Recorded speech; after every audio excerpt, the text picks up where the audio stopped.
जय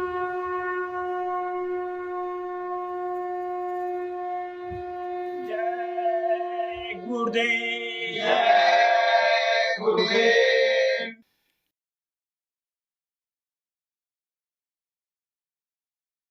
जय गुरुदेव। जय गुरुदेव। हे सतगुरु स्वामी दरस दीजिएगा। हे सतगुरु स्वामी दर्श दीजिएगा। मुझे अपने चरणों की रज दीजिएगा। मुझे अपने चरणों की रज दीजिएगा। हे सतगुरु स्वामी दर्श दीजिएगा।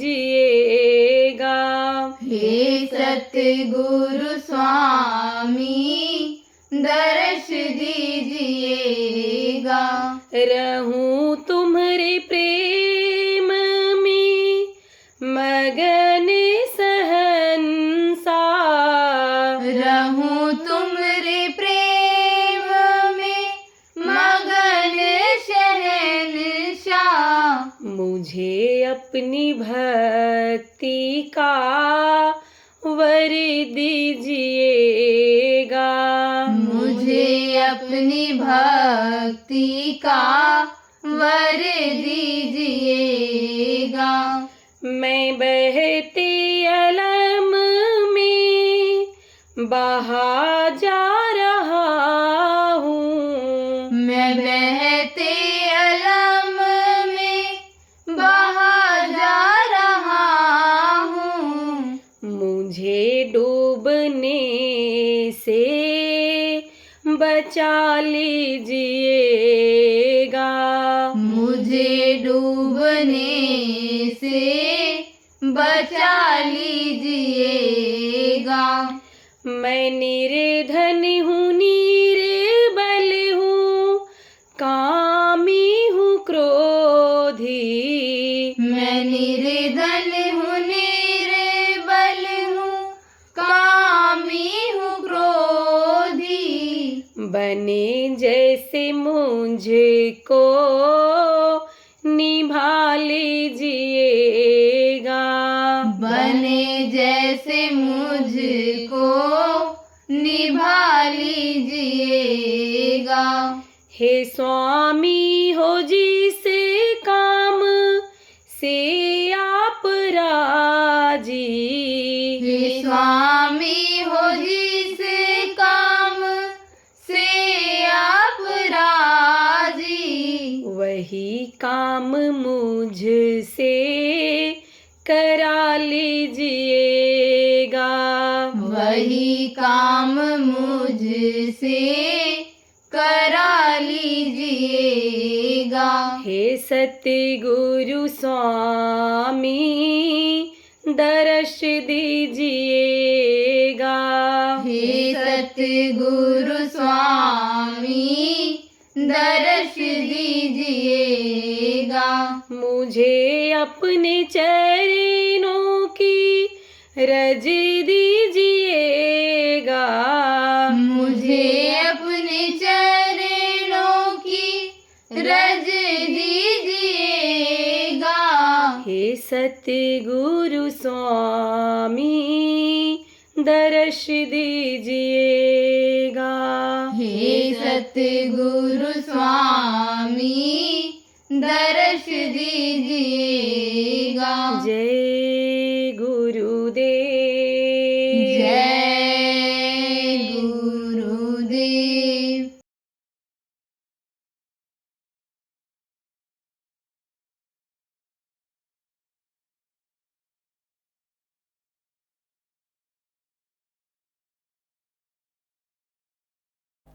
देखो प्रेमियों, माहौल खराब होता जाएगा तो उस माहौल खराब में परिवार के लोग भी, बच्चे लोग भी उस माहौल में जब रहेंगे तो उसका असर उनके ऊपर भी पड़ेगा। जिनसे आपका बड़ा प्रेम है बच्चों से प्रेम है, पति से बच्चों प्रेम है, पत्नी से प्रेम है, लेकिन खराब माहौल में जब ये पड़ जाएंगे तो यह प्रेम खत्म हो जाएगा। इसलिए प्रेम लाने की जरूरत है।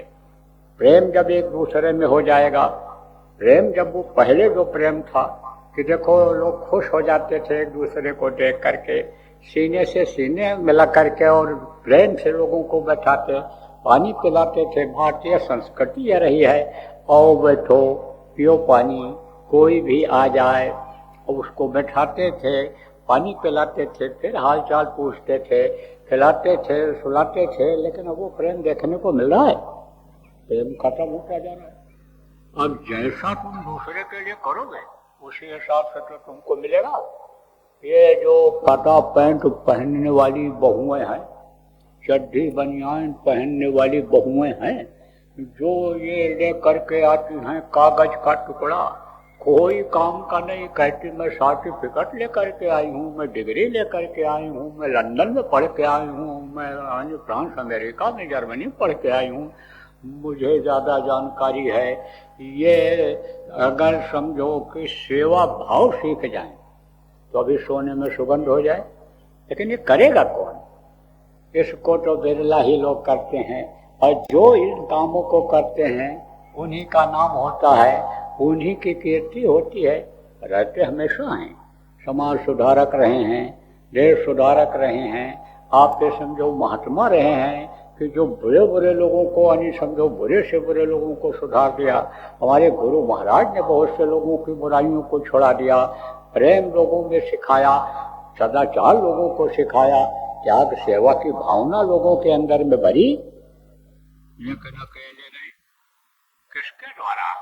अपने सहयोगियों के द्वारा, अपने मुरीदों के द्वारा, अपने भक्तों के द्वारा, हमारे हाथ के बहुत से लोगों के द्वारा यह सब काम उन्होंने करवाया और किया। तो आज जरूरत है इस बात की कि लोगों में सच्चाई लाई जाए, लोगों में प्रेम पैदा किया जाए, लोगों को अहिंसावादी बनाया जाए। अहिंसावादी किसको कहते हैं? जीवों पर जो दया करता है वही अहिंसावादी होता है। तो ये जो जीव काटे जा रहे, मरे जा रहे हैं, उनको समझाया जाए, बताया जाए, प्रेम से उनकी बुराइयों को छुड़ाने की कोशिश किया जाए, उनको अहिंसावादी बनाया जाए और सेवा भाव लाया जाए, परोपकार लाया जाए। परोपकार किसको कहते हैं? एक दूसरे की मदद को परोपकार कहते हैं। देखो, सेवक कभी छोटा नहीं होता है, कभी छोटा नहीं होता। सेवक को भले लोग छोटा कहें, लेकिन सेवक महान होता है और सेवक को ही लोग मानते हैं। यह भी कहा जाए कि यानी समझो कि पूजा होती है उनकी, तो भी कोई गलत नहीं है। देखो, मोटा उदाहरण देकर आपको समझाता हूँ। देखो, ये शरीर है तो कहा गया कि यानी समझो किसको, इसको कहा गया कि ये ब्रह्म को ब्राह्मण बताया गया।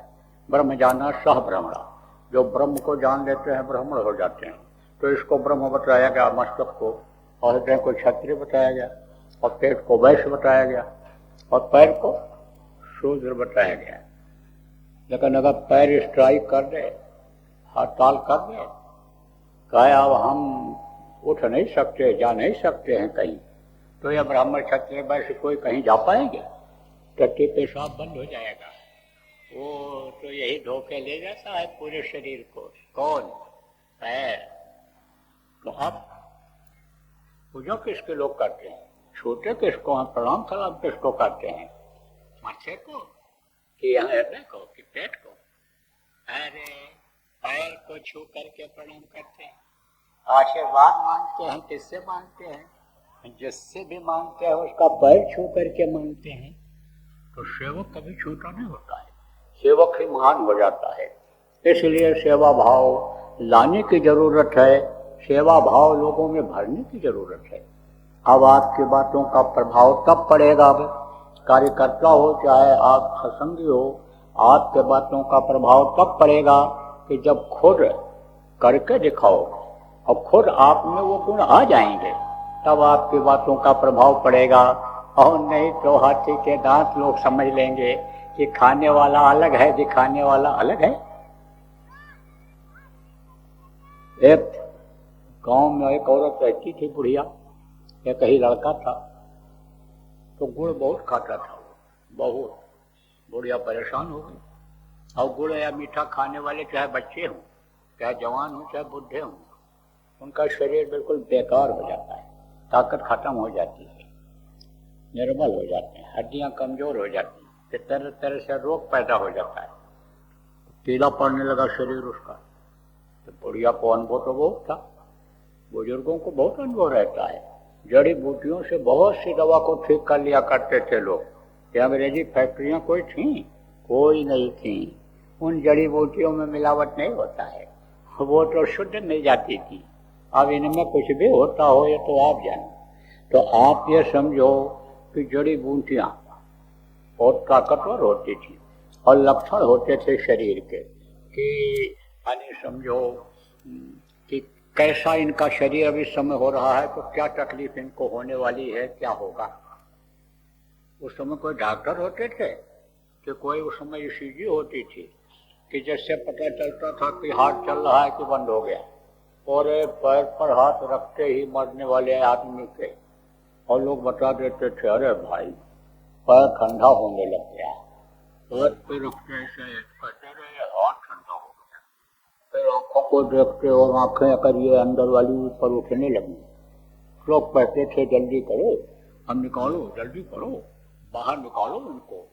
बाहर निकाल देते थे। अनुभव चला था। पूरब से हवा चल रही हो बरसात में, और चलते चलते तेज हवा रुक जाए और फिर पश्चिम के चल जाए, तो समझ लो बारिश जरूर होगी। यानी समझो कि दिन में बदल, रात में बदल। बदल किसको कहते हैं? बदली को। दिन में बदली किस महीने में? सावन भादों के महीने में, जब बरसात का मौसम रहता है। दिन में बदल, रात में बदल, और चढ़े पुरवैया झब्बर झब्बर, और घास कहीं कुछ होनी हुई, और कुआं का पानी धोबी ढोई। अब क्या होगा? इसका मतलब सूखा पड़ेगा कि दिन में बदली है और रात में बदली है, और पूर्वी हवा चल रही है लेकिन बारिश नहीं हो रही है, तो समझो सूखा पड़ेगा, काल पड़ेगा। अनुभव लोगों को रहता था। तो बुढ़िया को अनुभव हो गया। अनुभव के आधार पर ही तो बच्चा पैदा करा देती है ये बुजुर्ग माताएं। पढ़ करके आते हैं बहुत, दूसरे के बच्चे को ऑपरेशन करके पेट से बाहर निकाल देती है, लेकिन उसका बच्चा पैदा होने का जब समय आता है तब अपने पेट का ऑपरेशन कर पाती है? नहीं कर पाती। वही बुढ़िया दादी माँ, वही सासू माँ हाथ फेर करके, दबा दबू करके इधर उधर से बच्चा पैदा करा देती है। अनुभव बहुत होता था जीवन। तो बुढ़िया ने देखा मेरे लड़के का शरीर पीला पड़ रहा है, कमजोर हो जाएगा, इसका असर है गुड़, गुड़ के असर से ये हो रहा है। बहुत समझाया, नहीं मानी। तब वो सोची कि भाई महात्मा ही कोई इसको जब समझाएंगे तब इसके समझ में आएगा। तो सोची कि चलो महात्मा के पास चला जाए, जो रहते हैं। जाते ही थे लोग। चमत्कार महात्मा नहीं दिखाते हैं, लेकिन चमत्कार हो जाता है। दुख तकलीफ को देख नहीं पाते हैं, बर्दाश्त नहीं कर पाते हैं, तो चूंकि तार उनका जुड़ा रहता है उस प्रभु से, तब प्रभु के पास अर्जी लगा देते हैं और वो मदद कर देता है, फायदा हो जाता है। और जो न भी होने को हो जाता है जब, तब उसी को लोग चमत्कार कहते हैं। तो जाते थे लोग, लेके गई बुढ़िया लड़के को और बोली महाराज यह गुड़ बहुत खाता है, इसका गुड़ छोड़ा दो। तो महात्मा जी ने देखा, कहा कि इसको आज के 8वें दिन लेकर के आना है। बुढ़िया चली आई। अब लड़के ने तो सोचा भाई साधु अवज्ञा कर फल ऐसा, और जरे नगरनाथ का जैसा। महात्मा की बात जब नहीं माना था रावण ने, तब समझो सोने की लंका खत्म हो गई थी। उत्तम पुलस्त करना थी और शिव बिरन की पूजो वो भाती। आप ये समझो कि शिव की पूजा करता था और शिव को भस्म कर लिया था। कैलाश पर्वत को यानी जहाँ सूर्य का स्थान है उठा करके अपने यहाँ लंका में स्थापित करना चाहता था। देवी देवता उसके सामने डरते थे। वरुण कुबेर सुरेश समीरण समुद्र कहूँ न दीरा। क्यों? क्योंकि वो सब पर विजय प्राप्त कर चुका था। यानी समझो मृत्यु लोक और ये मृत्यु लोक, पाताल लोक और आकाश लोक में जितने भी ये देवी देवता हैं सब उसके सामने ऐसे खड़े रहते थे। पुष्पक विमान जिस पर सीता जी को बिठा करके ले करके गया था वो, यानी अपहरण जिसको कहते हो, यानी हरना जिसको कहा है, यानी समझो गोस्वामी जी ने हर ले गया, हर उठा ले गया। वो पुष्पक विमान वरुण से लड़ाई करके जीता था, उसने जीत लिया था। तो समझो वो किसका लड़का था, किसका नाती था? उत्तम कुल पुलस्त का नाती। पुलस्त ऋषि थे। तो पुलस्त को एक बार बुलाया तो वो भी गए, कहे चलें देखें। तो ले गया अपने यहाँ, सब पूरा दिखाया। कहा देखिए यह हमारी यज्ञशाला है, यहाँ हम यज्ञ करते हैं, और ये हमारी समझो कि पूजाशाला है, यहाँ हम पूजा करते हैं, यहाँ यज्ञ करते हैं। और यह पाठशाला है, ये बच्चों को यहाँ पढ़ाते हैं। और यहाँ पर हमारी भोजशाला है, यहाँ हमारा भोजन बनता है। ये देखिए ये सब जो है ये सब रखा है, वही मांस पांच यही सब रखा हुआ था, कटा हुआ दिखाया।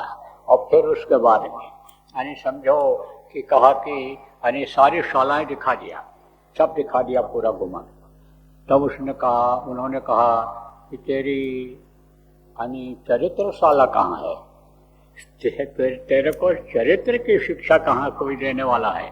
कहाँ मिलती है तेरे को? और तू अपने आदमियों को चरित्र की शिक्षा, कि चरित्र ऊंचा रहे, उज्ज्वल रहे, चरित्र जिससे भविष्य अच्छा बने, वो कहाँ है? तो चुप हो गया। तो बैठा करके समझाया था। क्या समझाया था? कि देख ये जो आमिष भोजन है, ये जो यानी मांसाहारी भोजन है, इससे बुद्धि खराब होती है, इससे मन चित्त के ऊपर असर पड़ता है और चित्त गलत चीजों का चिंतन करता है और बुद्धि उस समय पर काम करने लायक नहीं रह जाती है। और समझो कि यानी मन उसी चीज का स्वादी हो जाता है, स्वाद लेने लग जाता है कि जिस तरफ अनिश्चित चिंतन किया और मन ने शरीर को ले जा करके उसका भोग करा दिया, खा लिया या कोई भी किसी भी तरह से भोग कर लिया, तो समझो कि यानी उसी तरह की बुद्धि हो जाती है, उसी से उसका चरित्र गिर जाता है। तो देख ये चीज़ों को खाना तू बंद कर दे। तू जो है यानी समझो तुम जो है शाकाहारी हो जाओ। ये अकरा बकरा या भैंसा जो खाते हो इसको मत खाओ, शाकाहारी खाओ। ये मनुष्य शरीर मिला है यानी शाकाहारी भोजन के लिए। लेकिन उसका कहाँ समझ में आया? नहीं समझ में आया। आप ये समझो मना किया था कि ऐसे पेय नशा जिसमें हो उसका इस्तेमाल नहीं करना चाहिए। करने का मतलब यह है कि दारू पीता था, कहा दारू नहीं पीना चाहिए।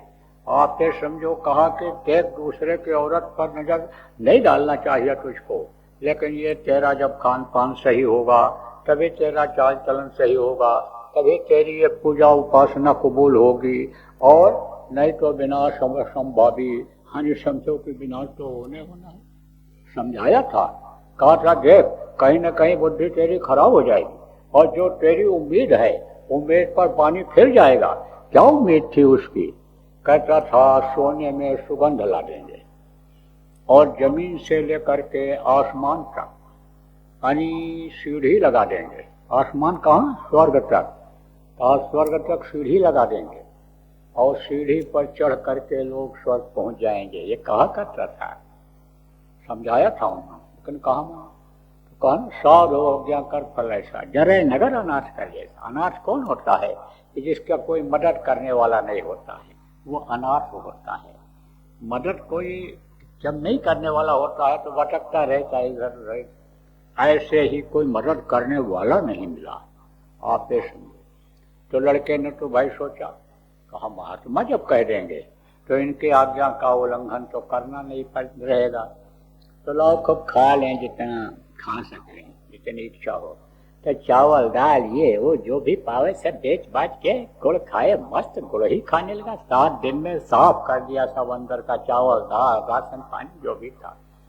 और बुढ़िया और परेशान, बोले महात्मा जी छुड़ाए भी नहीं, और फिर अब क्या करें हम, लेकिन चलो भाई महात्माओं की बातों में बात होती है, जो केले के पात पात में पात, क्यों संतों के बात में बात। जैसे केले का पौधा होता है, उसमें कोई तना नहीं होता, पेड़ नहीं होता है, पत्ते पर पत्ता ऐसे लगता चला जाता है और वही पेड़ बन जाता है। ऐसे महात्माओं की बातों में बात होती है, चलना तो चाहिए। बुढ़िया लेकर के जब गई तो बस लड़के को देखते ही महात्मा जी ने कहा, गुड़ मत खाना, आवाज से गुड़ मत खाना। तो उसने कहा ठीक है, नहीं खाएंगे। और फिर गुड़ नहीं खाया। जब बुढ़िया ने कहा भी गुड़ खाएगा, बोला आप नहीं खाएंगे। तो बहुत ताज्जुब हुआ बुढ़िया को कि ऐसा उन्होंने क्यों किया। उसी दिन बोल रहे होते तो ये सारा का सारा चावल दाल राशन पानी जो सामान था इसने बेच के खाया, वो हमारा बच जाता। उसी दिन क्यों नहीं कहा। तब वह गया है कि शंका का समाधान कर लेना चाहिए। देखो घर में लड़ाई झगड़ा शंका होने पर हो जाता है। तलाक के मुकदमे और दहेज के मुकदमे चालू हो जाते हैं। कैसे ये भी बता दें। मान लो कोई औरत किसी आदमी से बात कर रही है, अपना भाई मान करके ही बात कर रही है, और उसके पति ने देख लिया और शंका हो गई, तो बोलेगा तो कुछ नहीं, लेकिन कई चीजों में नुस्ख निकालेगा। दाल में नमक भर दिया, या मिर्ची भर दिया सब्जी में, या कच्ची कच्ची रोटी बना के रख दिया, भर डालेगी। सफाई नहीं किया, ये नहीं किया, वो नहीं किया।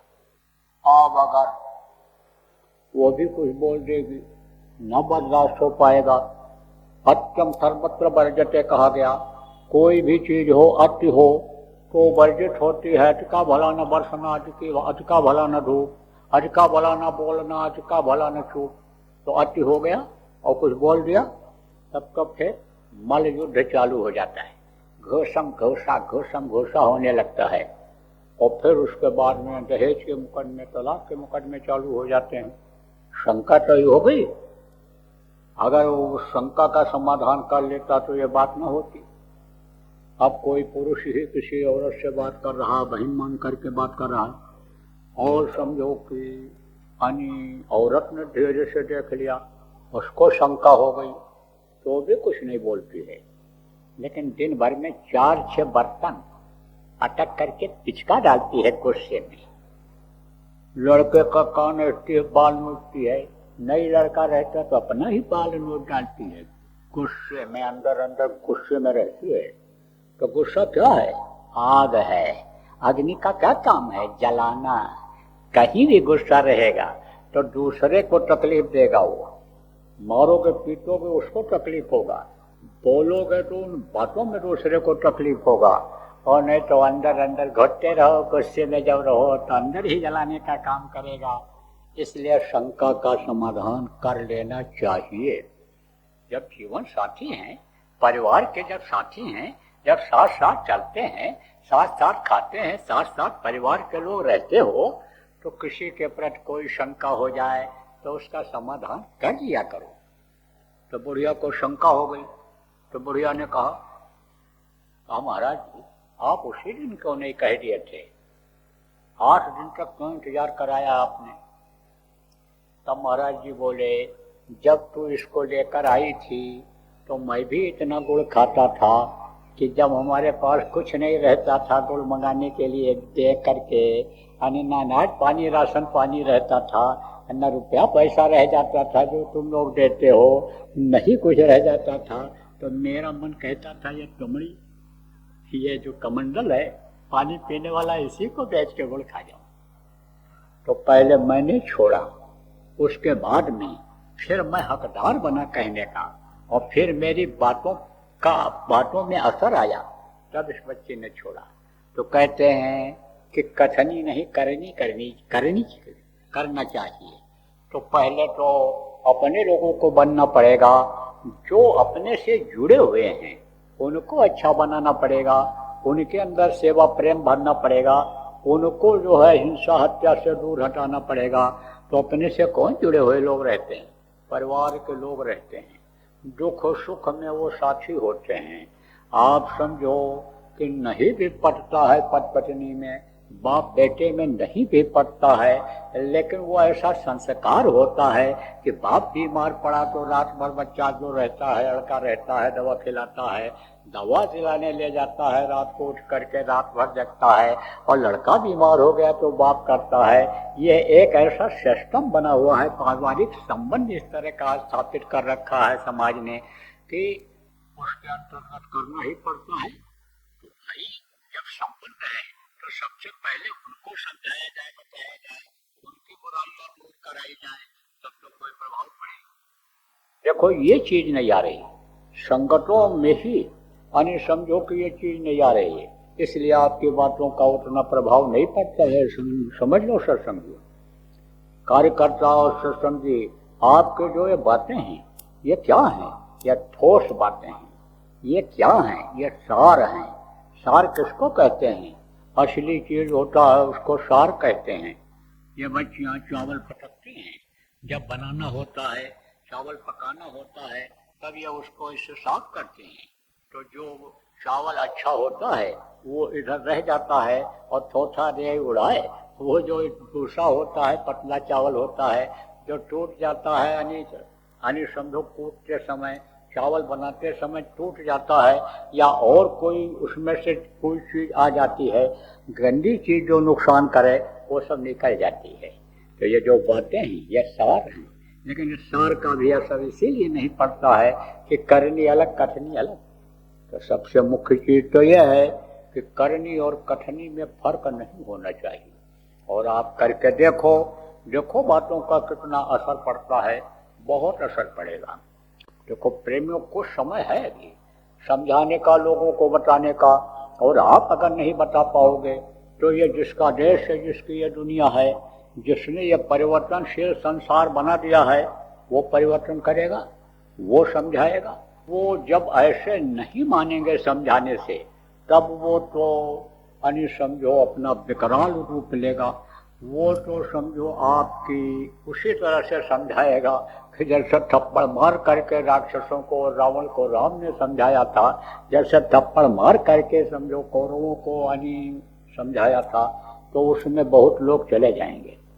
थोड़ा सा समय है और धीरे धीरे ये समय खराब होता जा रहा है।